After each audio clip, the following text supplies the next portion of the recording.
সামনেই লোকসভা ভোট এবং তার আগেই একটা বড় প্রশ্ন থেকে যাচ্ছে, প্রকল্পের টাকা কবে পাবো। পেমেন্ট এখনও আন্ডার প্রসেস দেখাচ্ছে, এখনও পেমেন্ট ব্যাংক অ্যাকাউন্টে ঢোকেনি। কিন্তু তারই মাঝে আমাদের রাজ্যে মাননীয় মুখ্যমন্ত্রী মমতা বন্দ্যোপাধ্যায় নতুন করে 2024-25-এর বাজেট ঘোষণা করেছেন এবং সেই বাজেটে সরাসরি প্রকল্পের টাকা দ্বিগুণ করে দেওয়া হয়েছে। বিশেষ করে লক্ষ্মীর ভাণ্ডার প্রকল্পের টাকা 500-র বদলে 1000, 1000-এর বদলে 1250 করা হয়েছে। কিন্তু তারপরেও একটাই প্রশ্ন যে টাকা কবে পাবো। বর্তমানে যে সমস্ত মানুষের এতদিন ধরে টাকা পাচ্ছিলেন তাদের টাকাও এখনও আটকে আছে, তাদের পেমেন্ট আন্ডার প্রসেস দেখাচ্ছে, তাদের ব্যাংক অ্যাকাউন্টে এখনও টাকা এসে পৌঁছায়নি। এবং তারই মাঝে নতুন করে ঘোষণা হয়ে গেছে যে লক্ষ্মীর ভাণ্ডারের টাকা দ্বিগুণ করে দেওয়া হয়েছে। পুরনো যারা উপভোক্তা আছে তারা এখনও পর্যন্ত টাকা পায়নি, তাহলে নতুনরা কিভাবে দ্বিগুণ টাকা পাবে? এই প্রশ্নটা আপনাদের মধ্যে হয়তো অনেকেরই আছে, আপনাদের মধ্যে অনেকেই কমেন্ট করেছেন। কিন্তু বর্তমানে রাজ্য সরকারের তরফ থেকে নতুন একটি ঘোষণা হয়ে গেছে যে আপনাদের টাকা কবে ব্যাংক অ্যাকাউন্টে আসবে। বর্তমানে অনেক মানুষ বারংবার আবেদন করেছেন, দুয়ারে সরকারে আবেদন করেছেন, জনসংযোগ ক্যাম্পে গিয়ে আবেদন করেছেন, বিডিওতে গেছেন, এসডিওতে গেছেন, আবেদনের পর আবেদন করেছেন।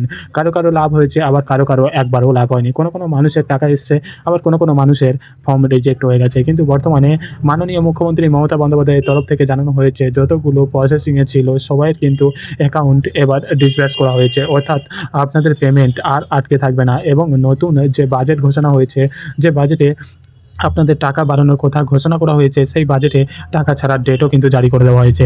1 এপ্রিল থেকে আপনাদের সেই টাকা আসবে, অর্থাৎ বর্তমানে যারা লক্ষ্মীর ভাণ্ডারে 500 টাকা পাচ্ছিলেন 1 এপ্রিল থেকে তারা 1000 টাকা পাবেন, যারা 1000 টাকা পাচ্ছিলেন তারা 1 এপ্রিল থেকে 1250 টাকা পাবেন। এই নতুন নিয়ম 1 এপ্রিল থেকে চালু হচ্ছে। কিন্তু বর্তমানে ফেব্রুয়ারি মাসে এখনও অনেকে টাকা আসেনি, তাহলে তারা টাকাটা কবে পাবে? মাননীয় মুখ্যমন্ত্রী মমতা বন্দ্যোপাধ্যায় এটাও আশ্বস্ত করেছে টাকা ছাড়ার কাজ 1 তারিখ থেকেই শুরু হয়েছে। কিন্তু টাকা সবাইয়ের ব্যাংক অ্যাকাউন্টে একসাথে আসে না, অর্থাৎ প্রতিটি জেলায় একসাথে কিন্তু টাকা ছাড়ার ডেট হয় না। প্রতিটি জেলার জন্য আলাদা আলাদা ডেট জারি করা আছে। কোচবিহারের জন্য একটা ডেট, বর্ধমানের জন্য একটা ডেট, পূর্ব মেদিনীপুরের জন্য একটা ডেট, দক্ষিণ 24 পরগনার জন্য একটা ডেট, উত্তর 24 পরগনার জন্য একটা ডেট। এইভাবে প্রতিটি জেলার জন্য আলাদা আলাদা ডেট আছে এবং বর্তমানে প্রতিটি জেলার যে ডেট অনুযায়ী কিন্তু টাকা ছাড়া হবে।